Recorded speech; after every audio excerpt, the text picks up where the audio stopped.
আসসালামু আলাইকুম। জানিয়ে দেব এই মুহূর্তে হাতে পাওয়া সর্বশেষ ভয়ঙ্কর কিছু আন্তর্জাতিক আপডেট বাংলা সংবাদ। শুরুতেই থাকছে সংবাদ শিরোনাম। শুরুতেই জানিয়ে দেব সিরিয়ার 2 প্রদেশের হামলা চালালো ইসরায়েলের যুদ্ধবিমান।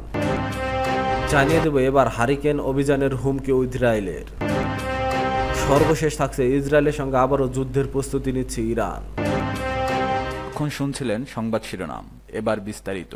প্রিয় দর্শক, আপনি যদি এই চ্যানেলে নতুন হয়ে থাকেন, ভিডিওটি দেখতে দেখতে চ্যানেলটি সাবস্ক্রাইব করে আমাদের সাথেই থাকুন।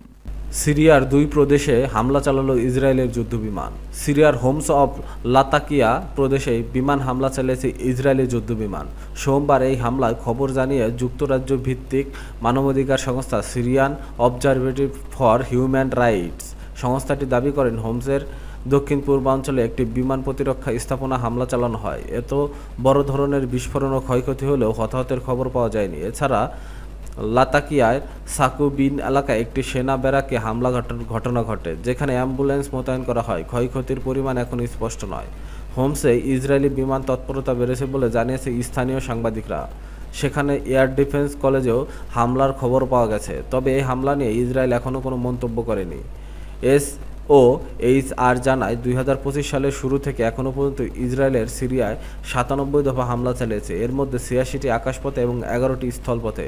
এসব হামলায় অস্ত্র ভান্ডার, কমান্ডো সেন্টার সহ 135টি লক্ষ্যবস্তু ধ্বংস হয়েছে এবং অন্তত 61 জন নিহত হয়েছেন। এবার হারিকেন অভিযানের হুমকি ইসরায়েলের অধিকৃত জেরুজালেমের উপকণ্ঠে গতকাল সোমবার একটি বাস স্টপেজে 2 বন্দুকধারীর গুলিতে 6 জন নিহত হয়েছেন।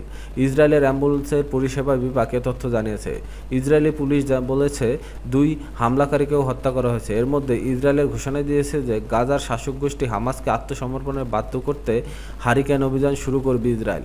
Guardian of Times of Israel প্রতিবেদনে তথ্য জানানো হয়েছে। কয়েকদিন ধরে গাজার বড় বড় আবাসিক ভবন একবারে গুঁড়িয়ে মাটির সঙ্গে মিশিয়ে দিচ্ছে ইসরায়েলি বাহিনী। এর মধ্যে গতকাল সকালে ইসরায়েলের প্রতিরক্ষা মন্ত্রী ইসরায়েল কার্টজ বলেছে যে সোমবার গাজা শহরে আকাশে শক্তিশালী হারিকেন আঘাত হানবে এবং সন্ত্রাসীদের টাওয়ারগুলোর ছাদ কেঁপে উঠবে। তবে এ বিষয়ে সামরিক অভিযান বাহিনীর কোনো মন্তব্য পাওয়া যায়নি। সম্প্রতি ইসরায়েলের সেনাবাহিনী গাজার সুইচ ভবনগুলোতে অভিযান চালাচ্ছে। তাদের দাবি সেগুলো হামাস ব্যবহার করে, যদিও এই দাবি হামাস প্রত্যাখ্যান করেছে। গতকাল এমনটি ভবন গুঁড়িয়ে দেওয়া হয়। আন্তর্জাতিক সংবাদ মাধ্যমগুলো বলছে মূলত গাজা সিটি দখল করতে এমন অভিযান চালাচ্ছে দখলদার বাহিনী।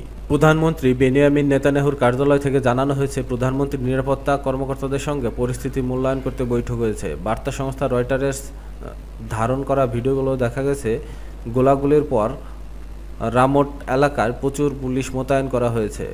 হামাসকে শেষবারের মতো সতর্ক করলে ট্রাম্প। গাজায় ইসরায়েলি জিম্মিদের মুক্তি দিতে হামাসকে শেষ সতর্কবার্তা দিয়েছে মার্কিন প্রেসিডেন্ট ডোনাল্ড ট্রাম্প।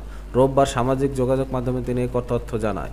ট্রাম্প বলেন, ইসরায়েল আমার শর্ত মেনে নিয়েছে, এবার হামাসকেও মানতে হবে। আমি হামাসকে সতর্ক করছি, শর্ত না মানলে এর পরিণতি ভোগ করতে হবে। এটি আমাদের শেষ সতর্কবার্তা।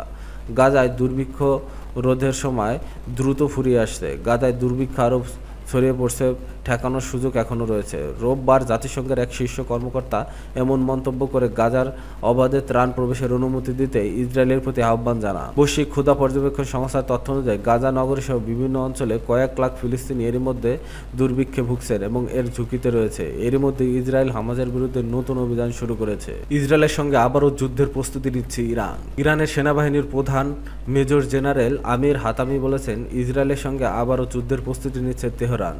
তিনি বলেন, এর আগে 12 দিনের যুদ্ধে পশ্চিমাদের সহযোগিতা নিয়েও তেল আবিব পরাজিত হয়েছে। সোমবার এক প্রতিবেদনে তথ্য জানিয়েছে মিডল ইস্ট আই।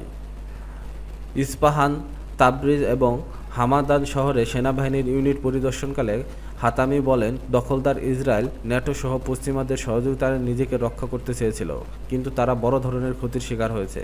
তিনি আরও বলেন, ইরানের পারমাণবিক কর্মসূচি ধ্বংস করার উদ্দেশ্যে চালানোর হামলায় প্রতিক্রিয়া জানাতে আমাদের সেনা, নৌ ও বিমান বাহিনী সহ ইসলামিক রেভলিউশনারি গার্ড, বাজিস এবং জনগণ সর্বাত্মক সহযোগিতা করছে। তিনি বলেন, পারমাণবিক কর্মসূচি ইরানিদের রক্ষার স্বার্থেই তৈরি করা হয়েছে, তাই এটি কেউ ধ্বংস করতে পারবে না। হাতামি বলেছেন, ইসরায়েল ও তার মিত্ররা ইরানের আকাশ প্রতিরক্ষা ব্যবস্থাকে ধ্বংস করছিল পরিকল্পনা করেছিল, কিন্তু তাদের প্রতিরক্ষা ব্যবস্থা তাদের পরিকল্পনা রুখে দেয়।